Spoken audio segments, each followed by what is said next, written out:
why you had that as one of your first like career experiences. I needed money, but it taught me a lot in terms of seeing what sort of like how not to run a business. Okay. This is Ranald Lloyd-Williams, founder and director at Feel Good Films. He has built his business from the ground up to now be working with household names such as Go Ape, The O2 and Camp America. It's a place called Canyon Creek Summer Camp in Los Angeles, California. A system where you go to summer camps in America, work with children for free 4 months of the summer.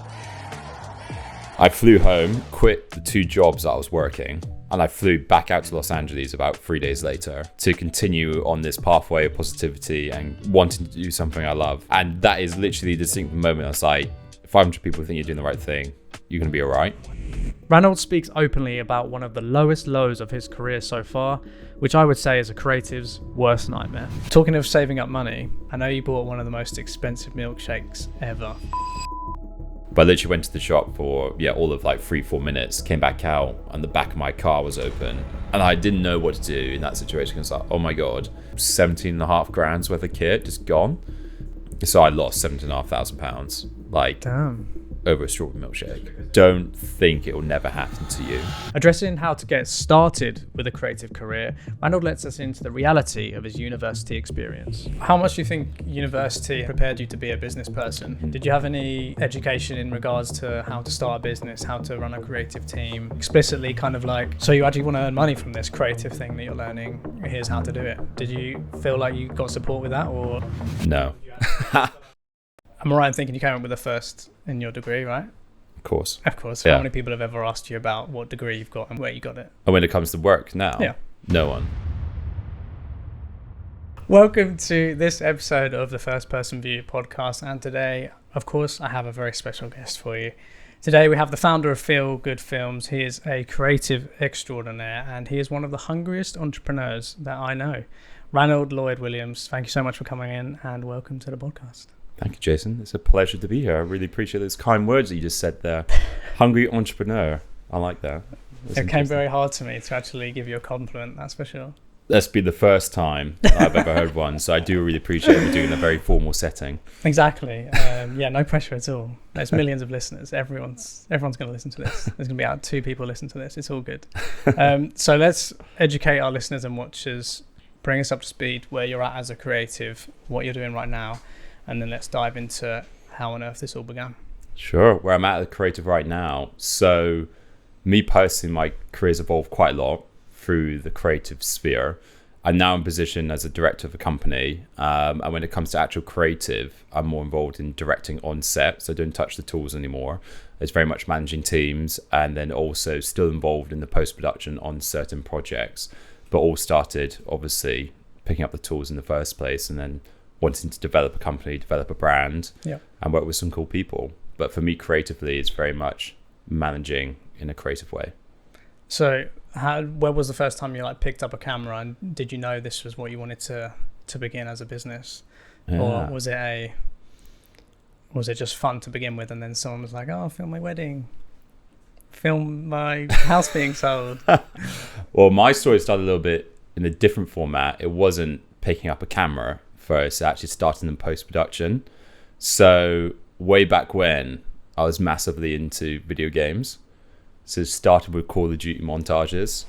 As in, you used to have a YouTube channel where you'd make...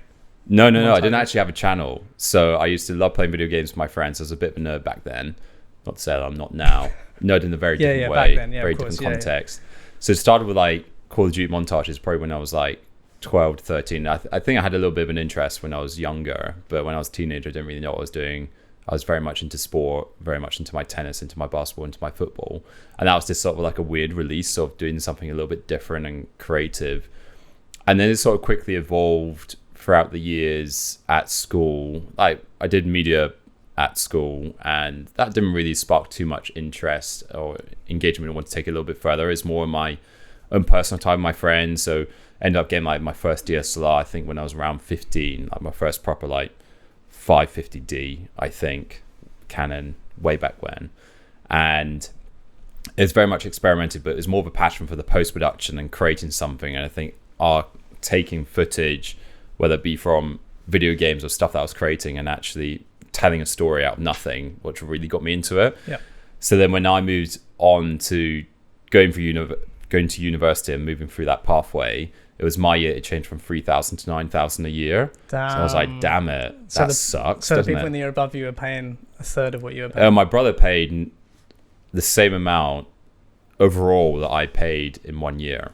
Damn. So it's a lot of money. So like for me, I was like, oh well, I was 18. I was like, I'll just do uni because everyone else is doing uni. So I was like, Student that's loan. a natural next path. Student I'll loans, put right, off real life as long as possible. Yeah. And then so I went to university and decided to do film production, but I decided to specialize a little bit more.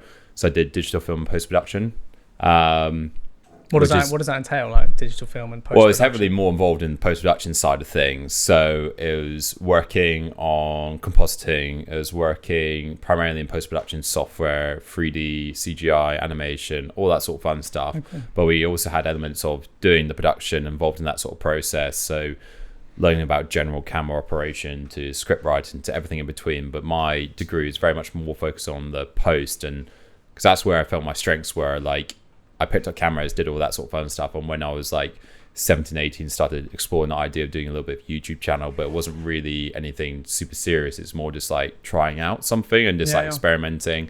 But all my like expertise was more in like the video game world and creating content for that world, which is like I kick myself a little bit now for how big it is now, and I really could have caught a really good wave, but decided not to do that obviously and pursue that even further. But the university world was interesting. I think I took a lot from it, but I've definitely learned a lot more outside of that and going to the real world. But I was going to say, can you like give us your thoughts on? I'm right in thinking you came up with the first in your degree, right? Of course, right? So you smashed that. Maybe not the question. Well, actually, the question I want to ask is like, how many people have ever asked you about what degree you've got and where you got it? And when it comes to work now, no one. Okay, so other than like the letters after your name, and the practical like hard skills you probably picked up at uni, what else can you say about what you learned at uni, life-wise as well as like academically? As in terms of like, there might be people that are listening to this podcast who are thinking about a career as a creative, and they might see all their friends going off to uni and considering like £50,000 worth of debt when they come out the other side. Would you say there's any other benefits or more than just the like course of like, you're going to be taught by like an expert and it's 3 years and a sandwich degree? So I think there's a couple of ways to look at it in that question. So if I looked at myself in sixth form or 60 moving to sixth form, person who I was as a person, I was, we weren't in the popular group, we weren't in the least popular group at school, we're sort of somewhere in the middle. And then moving to sixth form, confidence grew, because obviously you're sort of getting to that sort of 16 through 18 years of age, 200 girls. Yeah, you're like 6'5". 6'5", naturally good looking, obviously. Can't do anything about that, unfortunately. Joking, by the way. And obviously moving through sixth form, your confidence grows a lot, and you're sort of doing a lot of new things in life, and the sort of natural next step was go to uni, and that's what I did. And I would refrain from the idea of £50,000 of debt. I would say £50,000 worth of investment rather than debt. That's the way I would spin that a little bit. Just from my point of view, from doing that experience, and similar to how like, I'm developing as an individual now and throwing myself into new experiences, it's all about personal development, whether you're academically learning something or socializing with people, going on nights out, meeting new people from all over the world, putting yourself in uncomfortable positions, doing presentations, doing all these amazing things, which can be daunting, really terrifying. You're sort of putting a number next to that as like, well, what other places would you be able to do that in a safe environment and controlled environment and learn a lot about yourself, but also grow your wings and socially be a bit of a butterfly and meet multiple people. And ultimately, I was saying this on the way up here today, you're like your network is your net worth. And for people in my university course, it's quite interesting because looking back about how many people did film production, and I think media and film production is sort of like, some people just see it as like a cop-out sort of A-level or degree, which I think is really interesting, where the world now is so dominated by content, and this is all that people, brands, everyone needs to be able to market themselves. So looking at it back then and to looking at it now, it's two very different worlds that we're in when I first started my business to where we are now. So obviously hindsight's a beautiful thing, sort of looking at it, but to be in a sort of controlled, safe environment where you can explore and put yourself out your comfort zone, And you can learn about a lot meet of new different things people. at the same time, as Totally. well as like life and Absolutely. And there's some academically. things I take from uni and think, oh, that was interesting. Never going to use that again. But there's other things like, yeah, actually that little golden nugget information that my lecturer taught me about how to approach a client or how to approach an interview or how to do whatever, then I would say it's worth it. I don't say it's be or end all, because I think the world we are in today is like so easily accessible. YouTube being as powerful as it is, social content as powerful as it is, online courses you can buy to learn how to do filmmaking. But I would say, talking around that subject, I don't regret my time doing university, because I met some really great friends from university, grown as an individual, partied a lot, kind of got that out my system. Yeah. But there's a lot of benefits around it, not just the course. And I really push against people who just think, oh, it's just going to debt. I was like, you're still paying for something. You've still got 3 years to maximize those opportunities. And like, for me, I threw myself into jumping on as many sets as possible outside of the learning room, and really pushing myself. And I don't know where I would be without that. How much do you think university, and I suppose your studies before then as well, prepared you to be a business person?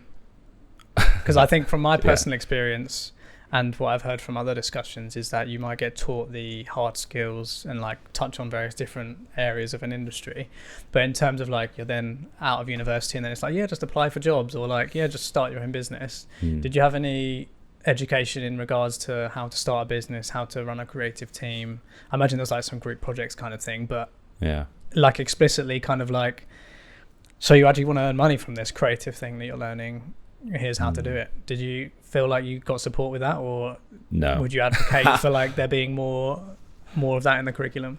So the answer is no, but I didn't know that I wanted that.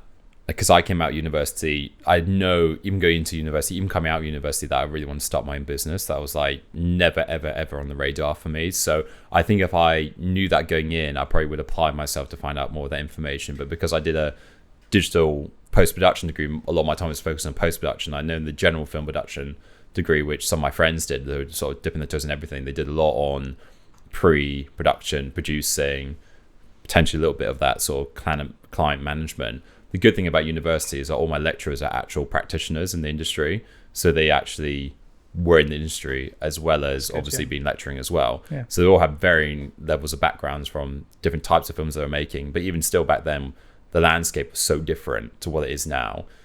And so it was the last thing on my radar. I wanted to start a business. I just sort of picked it up and learned it as I went, which came with some amazing moments, some great hardships, which I know we've talked about before. Yeah. So yeah, it was never on my radar. So it's kind of a hard question to answer. I think it will probably be very different now, because when I graduated in 2015, a little while away. Okay. So yeah, maybe quite different. So moving to where you are today with Feel Good Films. Yeah. What does sparking a human connection through video mean? Oh God, he's done his research, hasn't he? I might have done some research. Done some research. Interesting. Yeah, I know. Really good question. It's obviously like you thought about how you phrase that. Oh yeah, totally. And like, you know, yeah. you go to feelgoodfilms.com, that's possibly the first thing you see. Yeah. Well, it is all about, I mean, ultimately at the end of the day, I think for me and the business owner and the rest of the team, and part of yourself working with us as well, you sort of kind of get an understanding of the feeling that we're trying to portray in every single bit of work that we are creating. Like ultimately at the end of the day, I did have an old production company, which was essentially my name with film attached to the end of it, which was super genius and creative when I first started it, but it served a purpose. But for one or two reasons why I created the business. One, I wanted to separate myself from the business because everyone was expecting me all the time, which I'm still very heavily involved. As in, because it was called RLW, your initials, film. Yeah, everyone was always like, expecting me. Ranald. Yeah, which is totally cool. And I still very much love to be involved as much, but I want to sort of scale the business. So that was one reason why I changed the brand name, so it separated myself a little bit. But the sparking human connection thing is all about understanding, connecting with people on a deeper emotional level, which that's what film for me is all about. It's like sparking and creating connection between an audience and the people who are creating that moment for you. And you can get somebody emotionally invested, you sort of won half the battle really. So where we work with schools within education and also within brands as well, if you can get somebody to feel part of something and get somebody emotionally involved and sparking that human connection, because at the end of the day, It's all about communication between one human to another, or group of people to another group of people. Yeah. And so that's what we want to replicate in all of our work, so people can feel connected between the organizations that we're working with and people who they're looking to attract. Well, what do you think in your experience has made you target video production like that? I'd say both your personal online persona, like on LinkedIn, as well as Feel Good Films brand is very personable, as opposed to like outright salesperson, like get your video now for $9.99. You know, that's But what's taken you in that direction? Have you been on the other end of the scale and felt like you've seen a film that's been commissioned and been completely disconnected and been like, I can't believe they spent £2 million on that production, when like, and you feel nothing? Or like, is that your experience, or have you just had success in creating those emotions, and actually like that's the feeling which you chase to when you like deliver a product? Well, I think for me it was very much, I got into this world because of the love of filmmaking, and what made me fall in love with filmmaking is the connection and feeling that you get from watching a film or a social clip or a documentary that gets you involved in a deep emotional way. And for me, it's like, why can't we create stuff like that? Like, I absolutely love making that sort of stuff. And when I made that transition to Feel Good Films, we're probably making 30-40% stuff that we really wanted to do, and 60% of other stuff that was great from a money perspective and growing the business and the brand. But we kind of just made that decision. It's like, why don't we just make the stuff that we love to make? And the finances will grow with that over time. We won't always be making all the stuff that we want to make, but that's the pathway that we want to go for. And that then combines with the passion that and the energy that we put into those productions, and that really shows with the client experience, but also shows with the end result. And it's like, just boiled down to, is like, for me, if I could build a business and build a team around me to create stuff that we love making, we're all emotionally invested in, and we have a great time doing it, like, no matter how big the project, how small the project, at the end of the day, that's we sort of get. To you. That's what's winning for you. Yeah, exactly. Like, I want to grow a successful business financially and grow a great team, but it's all about like surrounding ourselves with the right sort of clientele, and then also surrounding ourselves with the right people. So on the tune of that, when you're building the brand of Feel Good Films, you're surely going to have to bring in people to be a part of what was essentially your baby that you built and converted from being a freelancer. Is probably one of the more difficult things, is taking a risk, I suppose, and a bit of a jump between being self-employed and betting on yourself, and you're your own boss, to then managing people and building a team. I'm kind of interested to know how you found the roller coaster, I want to call it, of hiring and working with people, because I know it's not always smooth sailing, and at the end of the day, people aren't clones of you, and that brings with it positives but also sometimes negatives. So I'm interested for you to share how the whole employment and building a brand with employees has gone. It's tough, honestly. It's like really hard. Like, it's back to your point, it's very much from my journey where I finished university, I came back home, I was building up like my freelance business while at university, deep diving into sets, meeting new people as much as I possibly could, and then came back home and I had no financial risk because I was living with the parents. I was like, I'll just give it a go for a year and see what happens, right? And it very much started with local businesses and sort of transcended from there, moved to the production company model quite quickly after like a year or so. So as a freelancer, I was like business meetings, operating, editing, everything. And I then quickly moved to that model because I wanted to work with more people. And so that's where the sort of journey began. And it really started more with reaching out locally, trying to find local people. And again, at this sort of point, is more of a generous production company. So we're kind of working with everyone and anyone that sort of came through the door locally, and that sort of expanded. Oh, we've got a job in London. Woo! Let's go to London. Big city, big smoke. Moved to London. Did all that.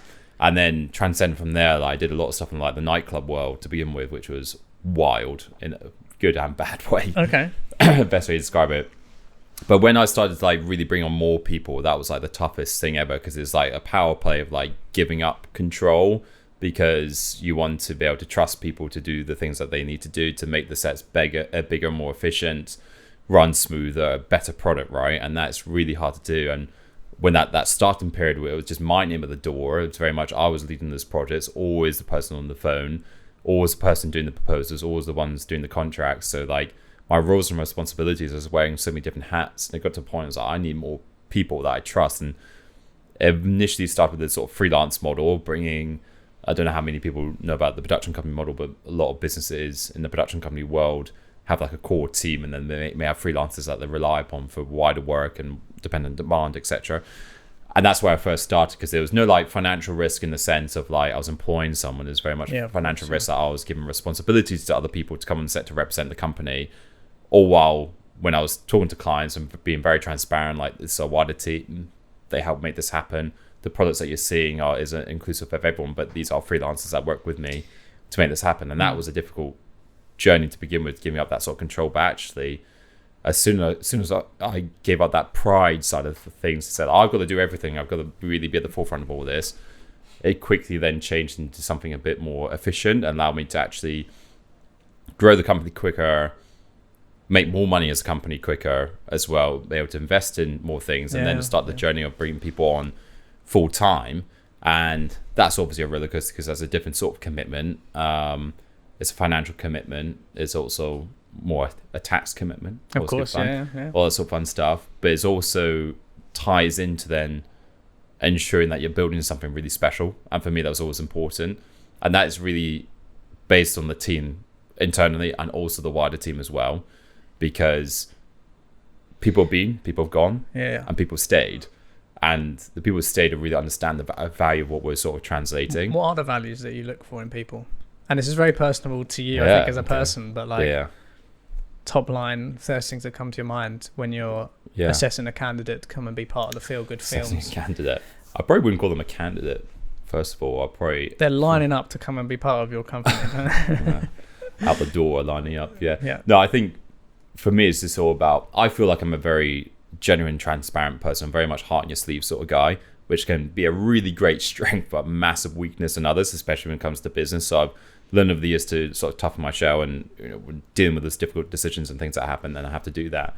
But for me, it's all about being a genuine person. I feel like I'm quite a good judge of character, somebody who's there for the right reasons, who are willing to go the sort of extra mile when it comes to product creation. And people on sets have roles, right? Yep. And it's that for me, initially, when I first brought people on, is seeing the people who were willing to get stuck in no matter what their roles were, to really help support to make sure this production is a success. So not just staying within their bounds of like, that's not my job. Like that's someone else's. That's from like the professional side of things. And to be honest, like the name of our company says a lot about the people that work with us. And it's all about just being a genuine good person, love what you do. Obviously, you're talented at what you do, but can also feel inclusive of everyone within that environment. So there's no like pecking order for like the people who are working on the product. Yeah. So the director isn't above anyone else who's a runner, as an example. Everyone's input is valid and equal. And I think the values that have been instilled for me since I was younger is like ultimately just be a good person. You'll path your own way. And I very much look for that in the people that I bring on board, whether it be freelance or full time. It's like, if you've got genuine good values that you really are invested into like doing something really cool, comes with its hardships. So is every business, so is every line of work, but it's seeing the attitude of people that sort of, when things are tough, and people who are there for you long term over the short term is what I really look for. So I know you've worked on like a myriad of projects and with like a myriad of different people, both like, as you say, as like part of a core team and freelancers. Another line of work which I know you have experience in is a burger restaurant, which might have been one of your first ever jobs, where you've met a lot of people not served up films for people, but served up good times and burgers and chips. Yeah. Can you tell us about why you had that as one of your first like career experiences, and possibly like what you might have learned from it? I needed money to buy a camera to begin with. So it means to an end, right? Do you want me to say brand names or we just can do, general? Maybe. Interesting. So this is part of when I came out of university. I need some money. Obviously building the freelance business at the same time. I needed a job that allowed me a little bit of flexibility, but I just needed consistency.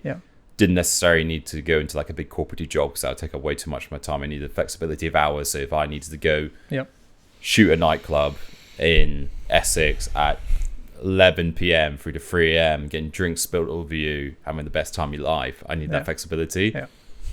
And within that world of work, it was like my first full-time job. But it taught me a lot in terms of seeing what sort of like how not to run a business. Okay. For Damn, one, shots fired. just like culture, like how to run like a good culture business that get people invested into supporting you. Like at the end of the day, that job was making burgers and serving chips. You know what I mean? Yeah. But in terms of like teamwork, finding the right people and treating people the right way, it taught me how I would want to run my own business if I decided to do so. And also taught me quite quickly that I want to run my own gig. Didn't like working. Control my own time. I'm completely the same in that, like, my first ever job was for Domino's because I loved driving, and I was like, how can I get a job as a driver? And it was £4 an hour. Nice. Plus £1 per delivery, and I got to keep tips as well. So That's all good. those tips count. So there's absolutely like no shame in having a first job. No regrets. I tell people all the time. When I was at uni, I had a job at like a local co-op petrol station, and I'd work like an 8-hour shift, and I'd get 50 quid, and that would be amazing because that was like £50 I could either spend going out or putting towards kit or buying like the first GoPro or whatever I bought. Talking of saving up money, I know you, and this is said very tongue-in-cheek, so please don't get up on that side of the podcast and come and punch my lights out. I know you bought one of the most expensive milkshakes ever from That's how you told the story to me. And it involves around equipment left in your car. Oh, Christ. Why would you bring this up? I'm happy to tell the story. Go ahead. What's the question? The question kind of revolves around working in... Yeah. You were as a means to an end of saving up money. Yeah. To buy what you needed. Yeah. Some sort of odd segue from an awful podcast host in regards to now let's talk about how your gear got stolen. Yeah. And what you experienced in that and how that affected you. Mainly because you spent all this time building up the business and investing in kit. Yeah. We talked about investing in people. You invested in kit, and it's everyone's worst nightmare, I think, of like, I don't know, like personally for me in the drone world, like I have too many batteries. Currently sat all around us, behind us, is a lot of batteries that could easily burn this place down. Making me feel really comfortable. Yeah, there's like a fire extinguisher somewhere. I don't know. Sick. Nice. I trust you. I mean, like, we've been very fortunate not to have our gear stolen or picked. If you're comfortable talking about it, it'd be interesting to like hear your story and also like what people could learn from it. Yeah, get a good insurance provider would be my first tip. Long and short of it, I was coming back from a shoot, and as you mentioned, I was pretty hungry and thirsty, so I decided to go on the way back, and I wouldn't name and shame even though I said the supermarket, so whoops, sorry about I dropped that. It's all good. Found out a lot about insurance policies and where they have security cameras. Was quite interesting. But long and short of it, I just stopped off for about 4 minutes, height of Christmas, COVID Christmas. So it was a tough time for everyone. Really appreciate that. But I literally went to the shop for, all of like 3-4 minutes, came back out, and the back of my car was open. And I just kind of looked at it. I was like, oh, that's interesting. Is that my car? So why on earth is my car open? My partner's not here, so she's not there. So, and I was like, oh, crap. And it clicked. I was like, shit. And I just went over to the car. I was like, oh, that's interesting. Like, what do I do now? Is that really what you thought? That is interesting. The typical British response, like, what on earth do you do? Yeah. And I didn't know what to do in that situation. I was like, oh my God. And I was sort of just realizing what was actually in that car. And as you know, working in this world, like a little teeny tiny thing starts to add up to a lot of money. And there's a load of miscellaneous bits in that vehicle. I come back from a shoot. I was literally, not even joking, about a minute and a half away from my house. So I could easily have gone home, dropped the kit, and then got that milkshake. No. Right? But I didn't. And it was just, tiredness, whatever. Thought it'd never happened to me. That sort of fun stuff. And then came to the car. There's a little bit of damage to the car. They tried to get into the side. There's like key marks down the side of my car. But later found out that there's like transmitters that you can use to unlock electric cars without actually putting a key in, setting an alarm off, etc. And bear in mind, this is a really busy car park, height of COVID, like maybe December, like 16th, 17th, people getting like the shops in for Christmas, all that sort of fun stuff. And the fact that nobody like stopped and like said anything, and bear in mind I was in the shop for like 2-3 minutes, literally at tops 2-3 minutes, and I was just like, what on earth do I do? Like, and then I was like panicking. So I was like, oh my god! Like, first of all, I then ran inside the shop. I was like, my car's been broken into. Don't really know what's going on. And then this woman, but there was nobody there. The security guard wasn't there, and the security guard didn't show up for like 10 minutes. So I was like, what is going on? And this woman came back over to me and said they found blood in the store. I was like, oh my god, they found blood in the store. So somebody's tried to break into a car, and then another woman comes in, and her car's been broken into as well. And there's like glass everywhere shattered by her car. So obviously this is an opportunity that's happened before. And the security guard came out with me. So my car's over here. He's like, oh yeah, people steal stuff from that part of the parking lot all the time. And I was like, sweet. So you've not done anything about it. No cameras, no nothing. So I was like, and I went back home, and bear in mind, this is like height of COVID. You're lucky to get out and get a job at that time. Yeah. And I was like, well, this is it. And I was like, and it was about 17.5 grand's worth of kit just gone. And during that time, obviously we don't even know when your next job's coming in. Of course. Not the fact that we weren't not a successful business, but the fact that shoots were shut down for like 6-9 months, couldn't really do anything. And then I had to explain to the client what happened as well. But luckily, they didn't take my laptop, which had all the client data, which was in the front, because obviously they would have a finite bit of time to take the stuff that I had. Smash and grab. And because the car was in the car park with no security cameras, there was a little bit of damage to my car, as in like the little bit of damage. They couldn't cover me for the equipment that was in it. So I lost £7,500, like, damn, over a strawberry milkshake. Just because there wasn't any CCTV of it, so they couldn't prove that it happened there, or and because they use an electronic thing. There's no that real damage. There's no like forced entry. So like there was like, you could have left your car doors open. Exactly, they're not going to pay it out. So they find any excuse to like wriggle out of a contract. Oh, of course, and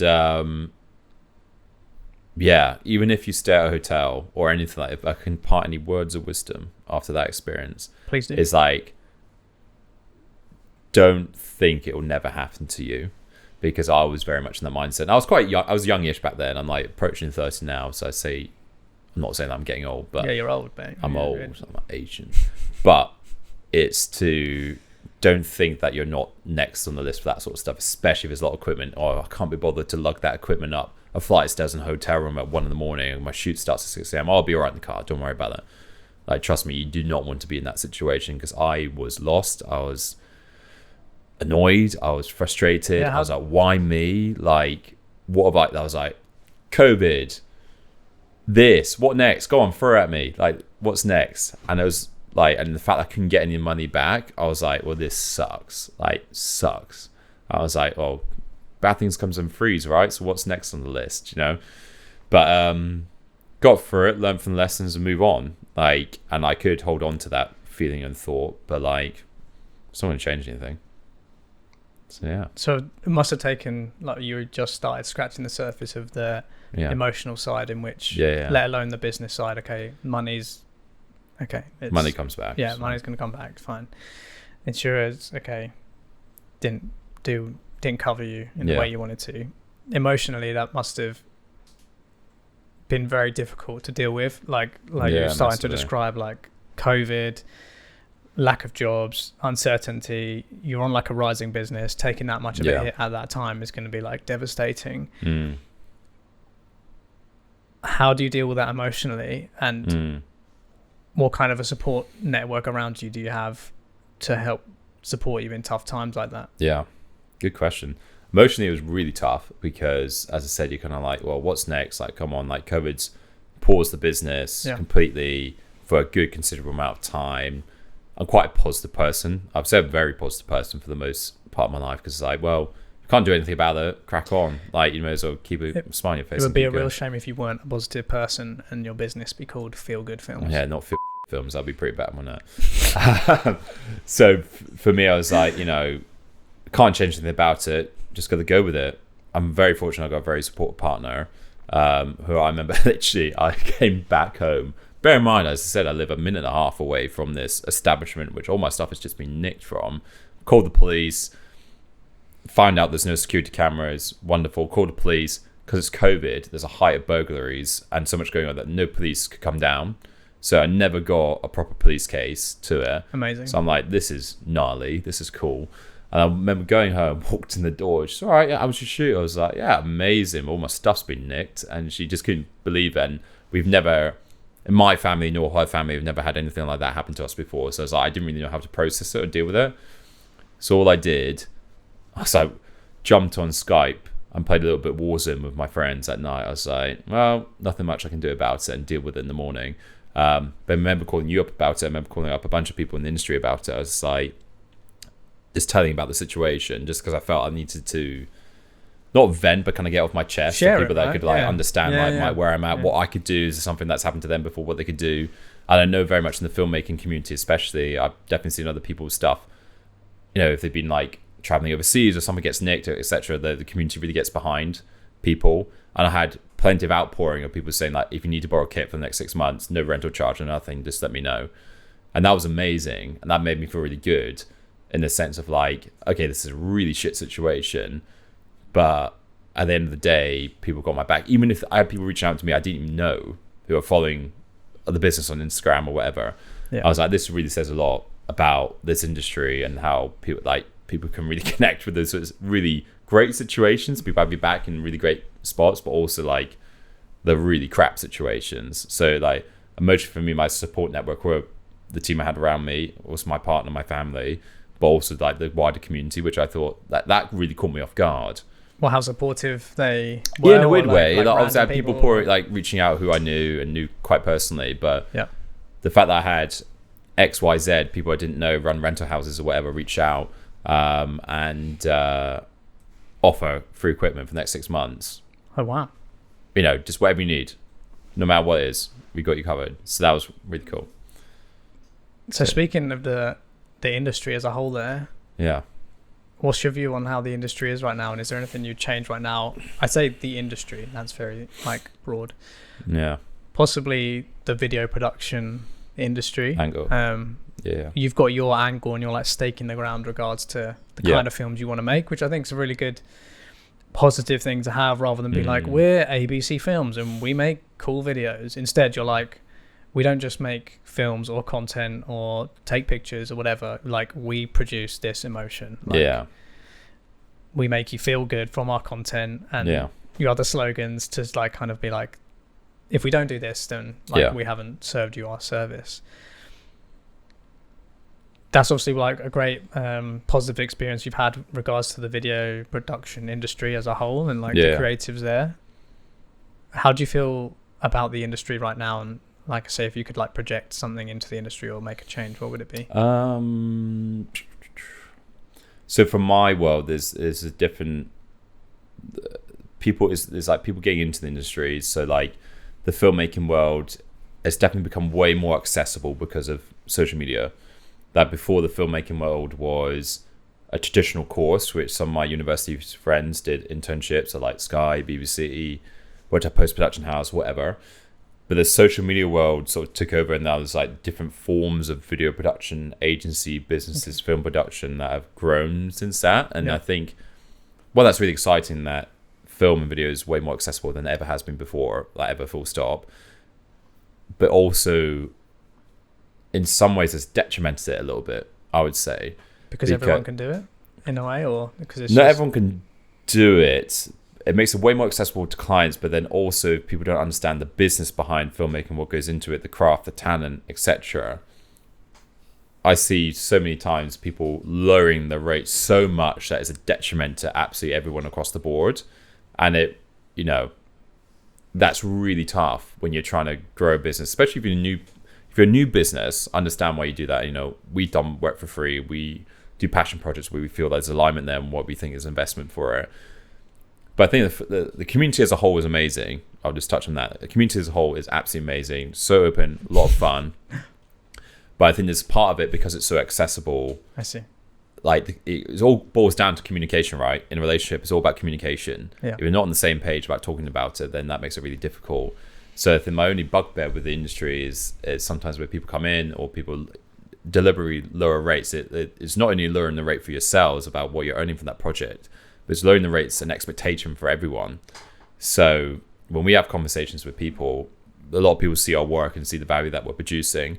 We document everything that we do so people actually see, the film that you've seen right now actually had about 8 people involved in that production. We had about 5 van loads worth of kit, which doesn't come for free. It costs a lot of money. Yeah. It's a lot of money we put into the equipment that we use, but also the talent that comes with that. And talent has a certain value. And it's in my sort of little bugbear, and I think it's just sort of lessons that people need to take, is like, speak to people in your area who also does a similar thing to you, and set the sort of consistent benchmarks of the same client came to both companies, you're charging a similar rate for the value of what you're bringing. Yeah. How do you value your work? How do I value my work? I mean, like, that's quite that's a big question. A big question, but like, you're going off on one about like. Well, I would say that's my only thing. I would say is probably the only thing that I have to say in regards to like the community, is just making sure we all work together. Because if we don't all work together, we're not all gonna get all this wonderful, amazing equipment and feel that our value is worth to the client. There's nothing worse, no worse feeling that feel like you're not feeling valued. Yeah. And because the creative industry is so subjective to how great of creative you are, that's where it gets really difficult in terms of how you value yourself and the value you bring. Because I think there's always going to be people starting out, and we've both 100%. Been in the shoes where you're like, do it for free. Yeah, of course, I'll come and shoot that for free. I'll just pay me like 50 quid, expenses, whatever. Right. Don't worry about it. You're building up a portfolio. There's always going to be those people. I don't think you're at a place. I know you're not at a place now where you are competing with these people, because the brands and the schools and the people in the education system who you're working with now are not interested in like, oh yeah, like such and such is like granddad has a camera. And no, it's totally different. Yeah. So then how have you found finding the price point for the content in which you create? And has it been an experiment of pricing it really low and then pricing it really high and seeing if it bites? Or has it been slowly like creep it up? You're like obviously building out these productions into we've got like 8 people and like 5 downloads worth, and therefore it's worth this much. Or maybe like it'd be interesting to hear a bit more about how you're quantifying the video, because I think we see that in a lot of I'd say like the creative industry, but a lot of value is put on the time and the effort to then produce the thing, but then not necessarily much effort put in monitoring the performance of the thing to then be like, oh, we got like 10 new customers, or we got 10,000 new customers, or and are you doing that? Is that like how you're monitoring the impact of your work? So I would take back a little step in terms of like where I first started. Again, I never knew anything about business, didn't really know what I was doing, so flying by the seats of my pants just to try and figure it out. So I thought the easiest way because people kept asking me, I was like, what do you charge for video? It's such an open question. And I was like, I don't know, 20 quid? Is more, when I first started, I had a bronze, silver, gold package. Bronze, you got a day worth of filming with 1 video. Silver, 2 days, 2 videos, so on and so forth, right? But that was my way to start to build a client base. And I think that's one thing I would highly recommend to people starting out, is like package something up that is quantifiable for people to see what they're paying for and what they're getting, right? Doesn't need to be crazy high, doesn't need to be crazy low. Just something that you're happy with in terms of where you are in your career. Yeah. So you don't want to shoot yourself too high. There's a massive expectation and you can't deliver that. But you also don't want to shoot too low, so there's like you're not making any money whatsoever, because you need to make money. I think that's what people need to realize. Like, yes, you love what you do for a living, but you need to be able to live. And we've all been there, I think. Pay for a house and pay for kids and live a life that you want to live. And that's the whole point about running your own business, in my opinion. It's about having control of your life a little bit more and doing what you love. So moving up into the value proposition side of things, it's understanding not just like my day rate's this, you get X, this is Y. It's understanding like the talent that you're bringing on board, how many years have gone in to get into that level of professionalism. 2, equipment, obviously. Equipment's not cheap, and there's a bit of a factor. But also the tangible value you bring to that client. So we work a lot in the education system. So I work in schools, colleges, universities, etc. What's the value of this film? If somebody sees this film and they're looking to send your child to an independent school, some independent schools charge £3,500 a term. Some charge £17,000 a term. depending how much money you have. So Not one always as child good. pays off for the video. Happy days. Exactly. It's all about switching the mentality of what you're selling in the conversation. So all of a sudden, £10,000 isn't actually a lot of money. It's more about what value is that bringing. So if that film gets you emotionally invested into that school, that family then decides to come visit the school, and then you sell them a place where they start in year 3 and they stay all the way through to their 18, all of a sudden that £10,000 investment is like 20x over the time. And what got them there was that film. So there's a little bit of value there when it comes to what you're selling in terms of what's the long-term impact, whether it's selling a product, whether it's selling a service, etc. But also the value of the professionalism. And I think that's where years of time, and our prices have gone up over the years, obviously, like everyone would. It'd be silly to say the same sort of £250 I used to do for a video back in the day. But it's all about what value does that bring long-term, but also the level of talent to deal with any given situation that would happen on set. So like I know with our team, whether it's like a set of one person all the way up to 8 people, that whatever the situation, we can work efficiently, work in a good way, in a fun way. So everyone's getting involved, everyone's having a great time. But also everything that we're doing is efficiently on schedule and the quality that what people are after. So that's where we value it.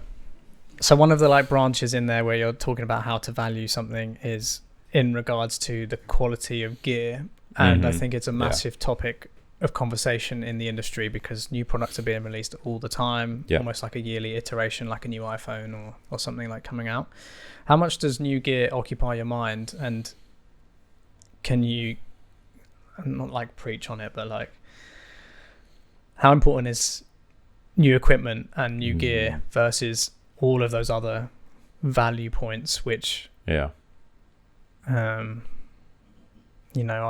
could be considered valuable, but I think lots of people are obsessed with like having the latest and greatest and posting it on social, like, oh look at this, I got the new but like you never see them on shoots, or there's lots of pictures of the gear but not necessarily like on a shoot. I think gear's important, obviously. Like there comes a certain level of standard of which you're operating at, what gear you need to equate to that.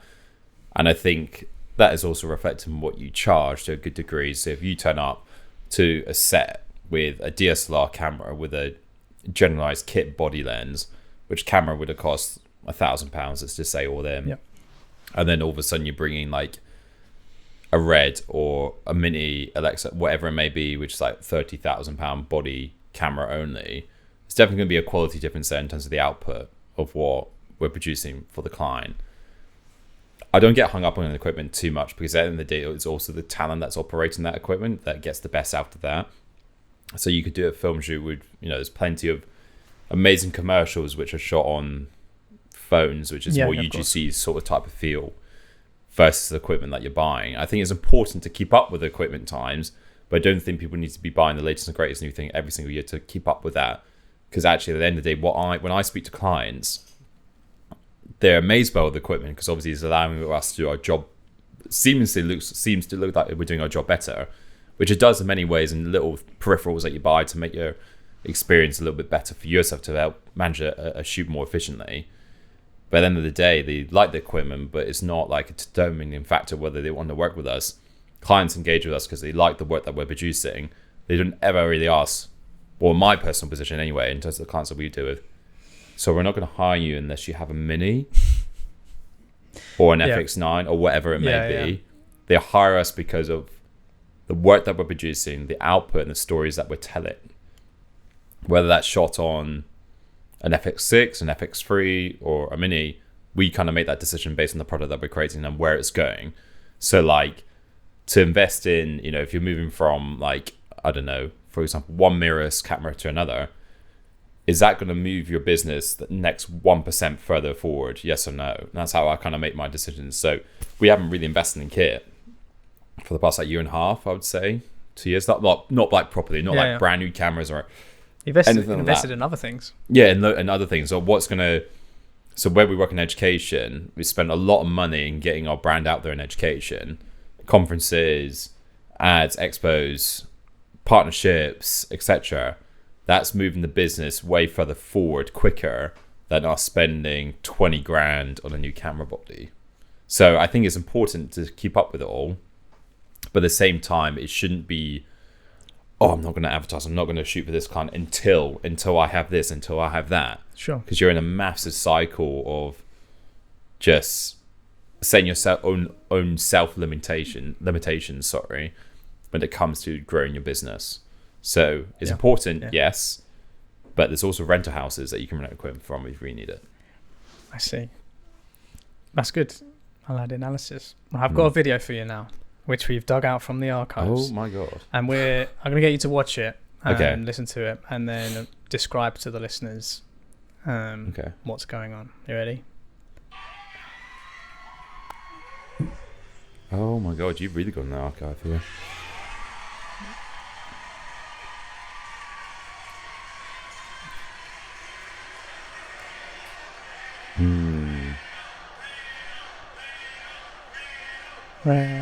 Ranald.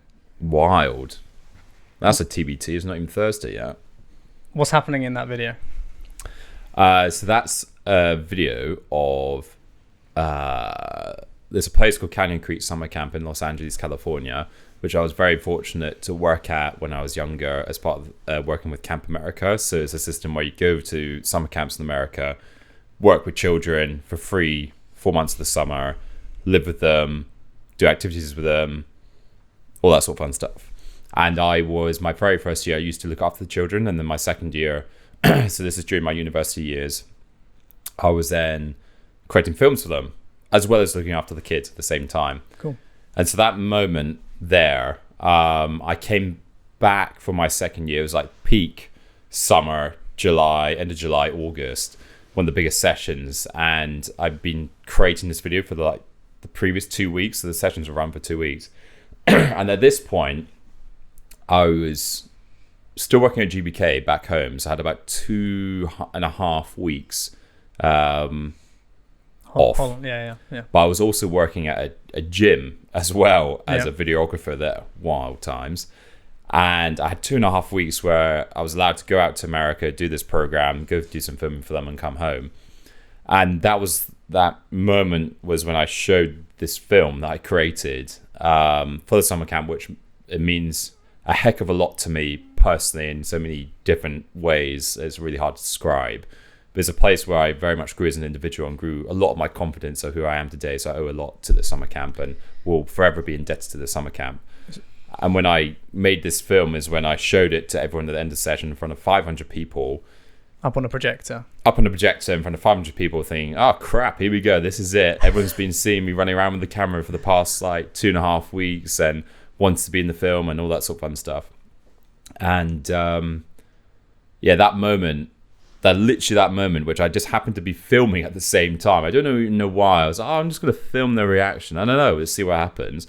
And then that moment when it finished, showed the film, and everyone started chanting my name. That was literally the distinctive moment in my life, which I happened to film, where I said, if 500 people think I'm doing the right thing here and enjoy my work, then it's going to work out. So that was my last day at the camp. I flew home. On a high, I imagine. On a massive high, thinking, why on earth am I leaving? Because 500 people here really appreciate me for what I've done. I flew home, literally the next day. Went home, quit the 2 jobs that I was working. And I flew back out to Los Angeles about 3 days later. Wow. To continue on this pathway of positivity and wanting to do something I love. And that is literally the distinct moment. I was like, 500 people think you're doing the right thing, you're going to be all right. Quite the moment and catalyst. Literally quite the moment. It was scary. And my tough times is really weird. It sort of triggered a really positive thing in me, just you showing me that. So that's this, whenever I think of the tougher times in my life where things aren't going great in the business or whatever, it's that is the reason. That's almost kind of where Feel Good Films were born. It's that film really embodied what the summer camp experience is all about. And I'm very fortunate to say we've continued to work in the summer camp industry, creating work for summer camps like Canyon Creek, and now also work with Camp America themselves, the facilitator who gave me that initial experience.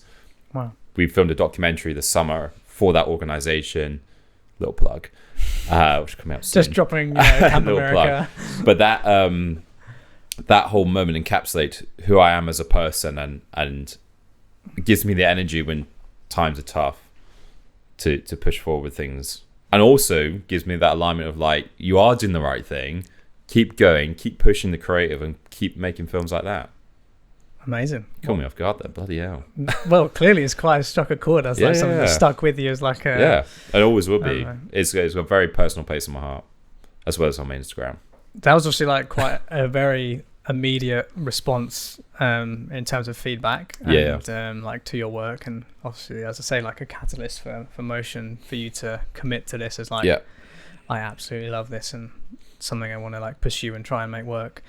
What would you say is now you say like you've gone through these tough times, we've discussed some of the tough times you've gone through, where are you like netting out now, and like certainly in terms of satisfaction and like I say like goal hitting, but like you're now on your journey, you've not like just like tried it for 6 months and been like, no, I'm gonna go back to GBK and like flip burgers and like work my way up to store manager. You're like you're fully in this. What's the emotional state you're in, but like how I'm trying to think how to word this properly, but are you satisfied with like where you are now, and how would you define like what makes you satisfied? I think I'm forever satisfied in the sense of I found what I love to do. Yeah, I'd just like say also to that, like having 500 people scream your name. Yeah, like you are the flipping best. Like you've done this film. Like I'm part of it. I'm in this film. Like you made me feel great. Like great, feel good. But that doesn't happen every day. Feel good films. What? That doesn't happen every single day. No, of course it doesn't. No. So then there's like a middle ground there. Yeah. Where does that balance out, and how do you deal with that? Well, that was obviously a major high. A major high and a catalyst that made me push forward with everything that I'm doing. And then from that moment, it's just a constant driver, and I think it's like, how can I keep replicating that experience for not only myself but the team and also the clients that we work with. So we live in a massive digital world. Obviously I can just send a link, here's your video, see you later, done, right? That's not always the case. We always try to replicate that really genuine experience, really get an understanding of like real emotive experience from clients, so we go and deliver the films in person as and when we can, if it's appropriate, etc. And you feed off of that reaction. Yeah, totally. And we feed off the reception of like, the people we work with on location. Like, as I said, like the journey so far in terms of where I'm at, like I'm always constantly striving, not like a motivational speaker, always driving, always seeking for the best. But like, you know, I'm very fortunate. I feel like my whole adult life, I haven't done anything that I don't enjoy. So like I've sort of won at life, which is in that sense, because that's usually the hardest thing for people to find, is like finding what they're good at and what they enjoy. I feel like I found that I'm a very people-based person. My job allows me to meet people from all around the world, work with children, which is a massive thing for me. I've worked with children all my life and something I want to continue to do so, and work in education ticks a lot of boxes for us. But it's all about like replicating that experience on set as well, get people involved in the production as much as possible, and see them get a kick out of it. And if we can give anything back to the children that we work with, the adults that work with, that is a really positive, shouldn't be a daunting experience. And for me, that as long as we keep doing that, keep pushing the level creative, keep pushing the involvement of people within that process, and working with people we generally love and enjoy, and people that we love working with organizations that are doing really good things at the core, whether it's in education or whether it's brands with fellow organizations, then that's a driver for me. Yeah, I think you've really nailed the branding with Feel Good Films, because I think that embodies everything you've just discussed. It's not just the film, it's the production, it's the clients, process, it's the team, it's everything should feel good, and the people who are in the film and participating or whatever should like people feed off people, and I think that's what we try to replicate in everything that we do. Sort of bridging that gap between the reality of what your service is, or what you're offering, what your product is, with the consumer that you're trying to attract, and sort of breaking down those barriers, because get somebody emotionally involved, you won half the battle. So yes, it's what it says on the tin, really. You mentioned about winning at life and like having the mentality of like you've won and you're winning it every day. What do you love outside of Feel Good Films? What does Ranald do in his spare time other than play Warzone I don't play Warzone anymore. and shoot some hoops? Shoot some hoops. Which is something we haven't touched on, by the way, but all the listeners and watchers should know that you're like a pro basketball player. I'm not a pro basketball player. I just happen to be 6'5". I enjoy That playing qualifies basketball. you. Or in my spare time, I like playing subpar average golf with my friends. Head down to the Munis and Absolutely. So that's what I do a lot of my time actually in my spare time. Play a little golf, just hang out with friends and family, hang out with my partner. I've got a little dog called Kobe. He's a cockapoo. how's Kobe? He's good. Yeah. It's not too bad. He's 3.5 years old now. I can't even Goodness. believe it. He's getting on. But yeah, to be honest, like, I'm not a complicated human outside of it. I mean, a lot of my energy is taken up thinking about Feel Good Films, how we can progress the business. What can we do with this brand? Where can we go with this brand? Who can we work with? Who do I need to bring on next? Like, what's the next steps of this? That does take up a lot of my energy, but I'm very massive indicator of like, don't work on weekends. I used to work a lot all the time, never saw my partner, never socialized as much when I was in the sort of grinding phase of the business. And then I quickly realized the efforts of the sort of pushing the business really far, like working 7 days a week, obviously got to where we are today. But my rule is now like not to work on weekends. So I need to like mentally detox and take myself out of the business mode to be able to make sure that I'm able to put my full energy into the business Monday through Friday. And so then on the weekends, I can actually live life, quote unquote, live life and enjoy life and do things I need to do outside that. Because I've definitely been in ruts where it's been really bad, where work consumed me. And I said to myself, I feel crap on myself. I can't run a company called Feel Good Films and feel absolutely awful about myself because I'm grinding myself to the death to try and push this business forward. And as soon as I sort of set those rules and boundaries for myself, the business progresses a lot quicker. I see, yeah. And you always kind of think when a client inquires, oh crap, I need to get back to them straight away, which I think there's a rule of thumb. You should really get back to, if a new inquiry comes in, get back to them the same day. That's my only rule of thumb. Yeah. But nothing is ever as pressing as you think it is in your own head, which I think that's a massive hole people fall into, of thinking like, someone's inquired, got to get back to them the same day, got to have the meeting the same day, got to get the deal across the line. Like somebody's version of rushing things is very different to your own. And I fell into that trap of like overcommitting very early on when I first started my first production company, overcommitting, grinding until 1 a.m, editing edits, turning them around, next job, traveling up and down the country to every single nightclub in the whole of the UK. And I say to myself now, if I can't remember it, then obviously wasn't that important. Of course, yeah. And things like that, what you just showed me, is very important to me personally. And I know what went into make something like that, but I know the positivity that I got out of that experience. So for me, it's like setting those boundaries has been incredibly important for me to enjoy my personal life a lot more, where I felt like obviously COVID didn't help, where everyone, wherever that was, hopefully it doesn't happen again. But I learned from that experience that there are more important things in life than business. But when you're in the grind of things, you're like, got to do this, got to do that. And that's why social media is absolutely terrible in many, many different ways, a blessing in many others.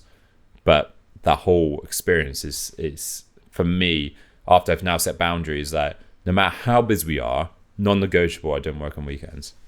Non-negotiable. Wow. Because otherwise my sanity would be all over the place. And it would take me back to dark places, which I've definitely had in my past. We're trying to grow this. And the only pressure where the pressure's coming is on myself. So I'm inflicting this own self-pressure on myself. For what reason? Not trying to grow business to be the next Facebook or whatever. That's not, and I think that's also the issue with social, is like the business side of social media is this like grind until your eyes bleed and grind again and keep going till your eyes fall out. All that sort of stuff. Where that used to be me. I'll put my hands up, that used to be me. But then certain things happen in your life will give you a bit of reality check and think like, what's actually more important? It's amazing to get to do what I love, amazing to grow a business that I love, but also there are more important things in life as well. You come across as like very wise in terms of no work on weekends, is very like strict, and I could definitely learn from that, as shoots tend to pop up like all over the place and for across weekends and whatever, and I always try and like book time off, especially with like other life things like I enjoy doing now, so I can really like attest to that. Have you always had that wisdom, and what would you say to your younger self in terms of that grind phase you spoke about? Like you went through that grind phase. I think there's always that time, and typically it might be when people are living at home, post uni, post college, whatever, where they're like, I was heads down, like just networking and whatever, like trying to build this, trying to get it to work. Have you got a message for your younger self which you'd pass on to the wisdom of which you have now at the grand old age of almost 30? You're acting like I'm 75 years old, Jason. I'm only 29. But I mean, I don't know how much I would pass on, to be honest, because it's hard to know. But you're 29, but you're a lot more experienced than your 19-year-old self. Going back to the origins of the story, I never knew anything about business at all going into this. Knew how to obviously make a film. And would I be here now without that phase? I have absolutely no idea. There's a hypothetical question that you would never know the answer to. But the one thing I would probably pass on, looking back, is probably just like chill out a little bit. Just a little bit. Not too much, just a little bit. I do have regrets in my life, definitely. And I think everyone will put their hands up and say I have regrets in my life. Like, if I put a shoot over like a social occasion, and say, looking back now, do I remember that shoot? No. So did it actually matter? No. Like, clients are obviously important. They help us do what we do. But I wish I was a little bit more firm in my priorities. And that's what I'll probably say to my younger self. But I said it's really hard to know because that's what I did. That's a choice I decided to make. And that's where I am today. Yeah. As a business. So we just spoke to your younger self. How about we turn that? And I've got a message from your younger self. It was a tweet. June 10th, 2021. So a year post-COVID. Ranald Lloyd-Williams on Twitter. Had an overwhelming feeling today after our film shoot that I am in the process of building a company that is truly special. How's that going? I think it's actually called X, not Twitter. Just to let you know. Elon, when was that? Kill me. What date was that? June 10th, 21. It's probably the last time I logged on to X. Formerly Twitter.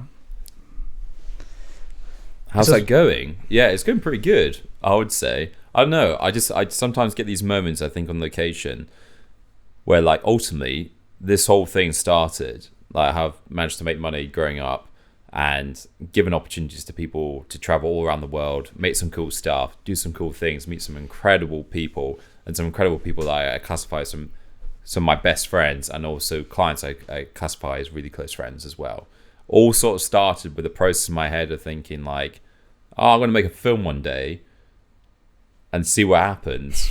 Put that on YouTube, see if we get any hits on it. Yeah. See if we get the likes, a lot of dislikes.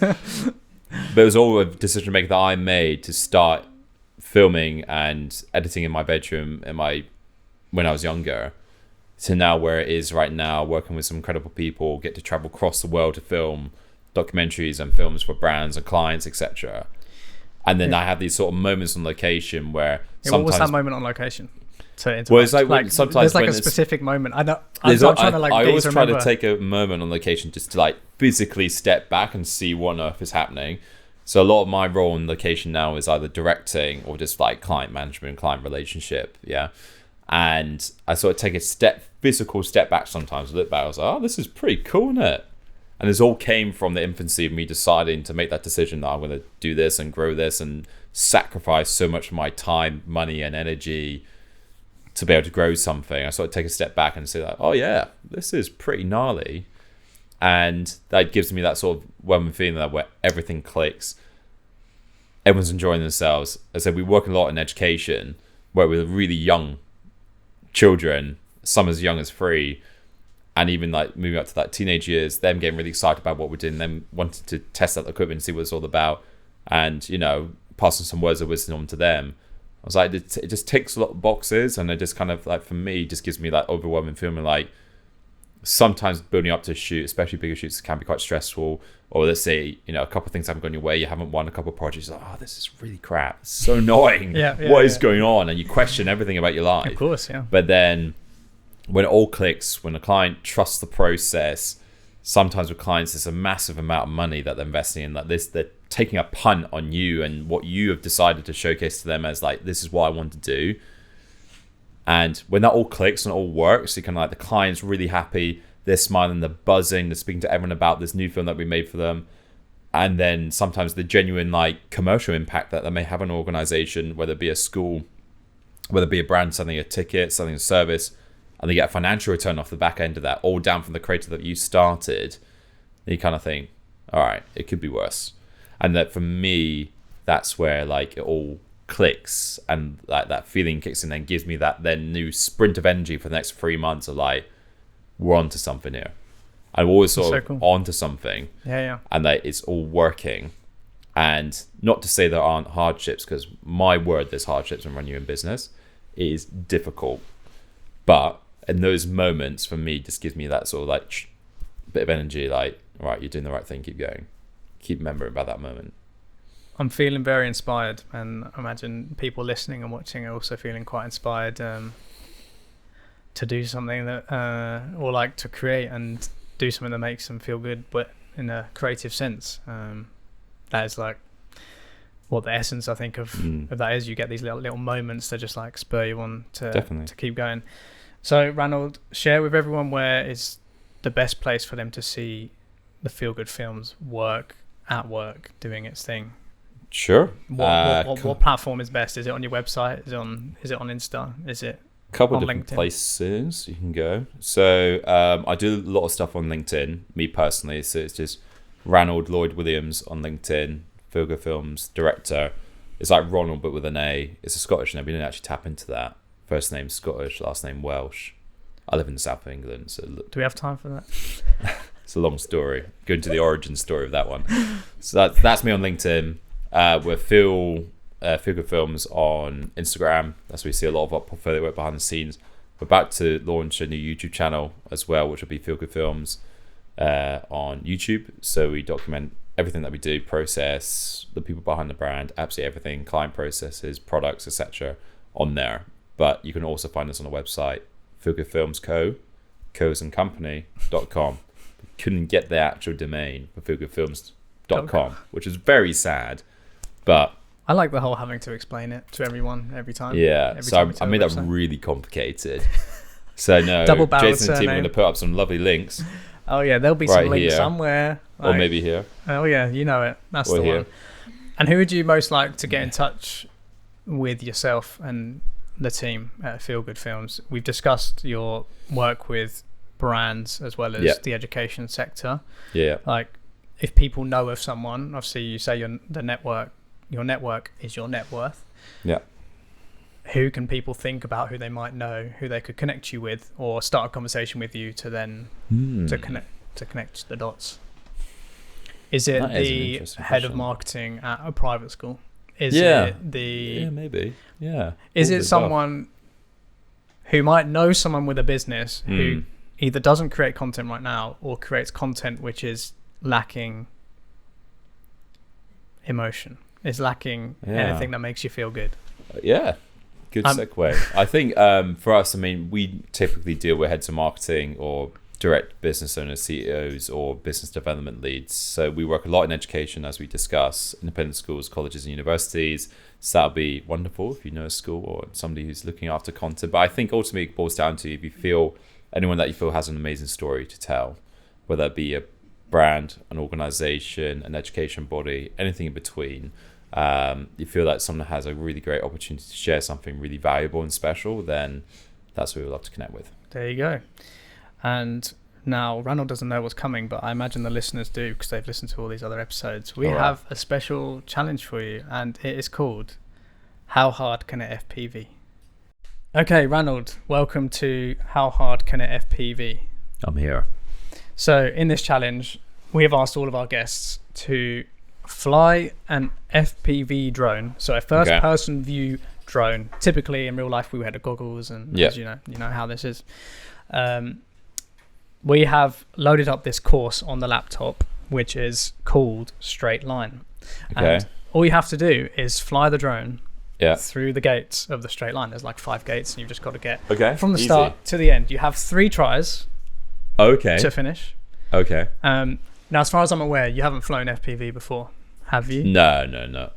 But I think you've like flown like normal drones, maybe. Yeah, If you I've flown ace this normal first time, I'm going to be like, you're coming for my Yeah.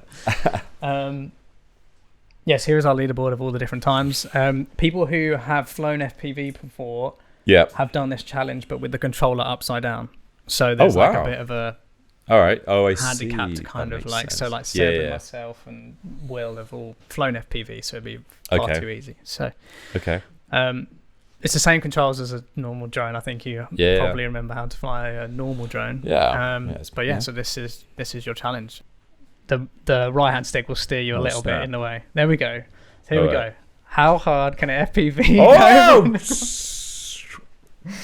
Right, so that's your first go. That was my first go. Yes. Did I hit that again? That's it. And now just use the right stick to kind of steer yourself a little bit. There you go. Easy. Here we go. That's it. So you got a first gate.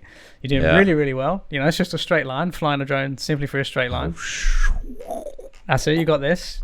You got two more gates. Oh my god, I feel sick. Here we go. He's going a little bit off course. Oh now. my word. Oh no. I panicked. It's gone terribly wrong. He's flying off course. Wait. I'm trying to describe to the listeners what on earth is going on. That's it. You got this. That's it. Take it easy. You're flying all the way over there. I don't actually know what's going on, to be honest. So I was doing so well. I'm going to try and flying. There we go. Flying. That's it. Yep. Yes. He's got back this now. in play. It's really trippy, isn't it? Oh my word. I was so close. It's going so well. No, you got this. Oh my god, I'm like actually like sweating a little bit. This is why the aircon's been on. Yeah. Okay, all right. Okay. So at the moment, if I don't finish this, I don't get on the leaderboard. Yeah, you'll be on the leaderboard. That I did not actually go then. No, you got this. Go on, keep going. That's it. Just keep it nice and smooth and steady. You got this. Here we go. That's it. Use a pizza. That's it. Forward a little bit. There you go. Hey. Keep it moving forward, nice and steady. That's it. Oh, I got this. You got this? I think you got this. Now, I don't want to speak too soon because you have still got 2 gates to go through, but you're doing very, very well. Here we go. It's penultimate gate. You're flying through right in the center. You have 1 more gate to go. You're doing very, very well. Here we go. Damn, there we go. 32.5. Congratulations. The third take. See, you doubted yourself so much there. Let me just... Wow, I'm close to the middle of the that's table. Good. What did we get? 32.5. I do classify myself as average at best, so that's good. Thank you. There we go. Stressful. That was really good. That was really stressful. I think I panicked because this is actually just goes. You don't need to really change Exactly, yeah. Right, you are not quite... You are 3 from the bottom, which also makes it... Law of 6th averages. place. I'm a below average. You call it whatever you want to. We can do like participation trophies if you really want. It's all good. I'll stick to golf. That's all good. Let's not trade places because I could try and swing a club at a golf ball, but I will just take chunks out of the ground and I'll be gardening instead of playing golf. I'll just be digging up the turf everywhere. Ranald, thank you so much for your time today and for coming on the podcast. It's been really insightful actually to learn about the ethos of what a feel-good film is and what the business is doing, where you're going, how you're trying to build it. And it really sounds like you're building something in the right way and inspiring others to do things for the right reasons as well. So thanks for that. Pleasure. Anybody who's listening or watching, do all the usual, comment down below any questions. Ranald's going to be sharing this everywhere, I imagine. And I'm sure he'll be in the comments answering your questions for all 7 people that have listened to the end. So thanks so much for listening and for watching. Thanks to all the team behind the scenes getting this to all work, and we'll see you on the next one. Bye.